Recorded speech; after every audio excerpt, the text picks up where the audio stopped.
Hello everyone, welcome to my channel Ishka's garden. তো আমি যখন শীতকালে সমস্ত চারা গাছগুলোকে কিনি লাগানোর জন্য, তখন আমি ওখানে যখনই আমি গাছটাকে রিপোর্টিং করতাম বা গাছটায় ফুল এসছে কি না সেটা শেয়ার করতাম, বা ফুল আসেনি সেটা তোমাদের সাথে আমি শেয়ার করেছি। আসলে কিন্তু ওইটা ক্যালেন্ডুলা, আর আমি শুধু আমেরিকান করতাম, আর ক্যালেন্ডুলায় কিন্তু ফুল চলে এসছে। তো চলো তোমাদের সাথে শেয়ার করি ফুলটা।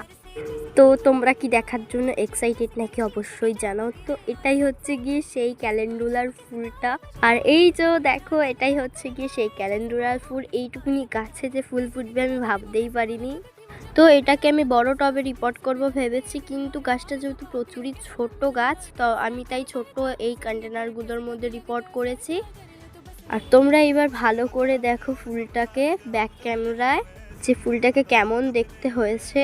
আসলে কিন্তু ফুলটা বড়ই হয়েছে একটু, কিন্তু যেহেতু আমি ফ্রন্ট ক্যামেরায় ভিডিওটা করছি ওর জন্য তোমাদের ছোট লাগতে পারে, কিন্তু ফুলটা কিন্তু বড় হয়েছে। আর তোমাদের জন্য কিন্তু আমার ছাদ বাগানের এখনো অনেক অনেক সারপ্রাইজ ওয়েট করছে। তো সারপ্রাইজগুলো যদি তোমরা জানতে চাও অবশ্যই কমেন্ট করো। আর এই ভিডিওতে যারা যারা কমেন্ট করবে আমি তাদের পরের ভিডিওতে নাম নেব, কথা দিলাম। লাস্টে কিন্তু আমি আবারও ক্যালেন্ডারের একটা ছবি পোস্ট করে দিলাম, তো তোমরা দেখে নাও। আজকের মতন এতটুকুনি, বাই।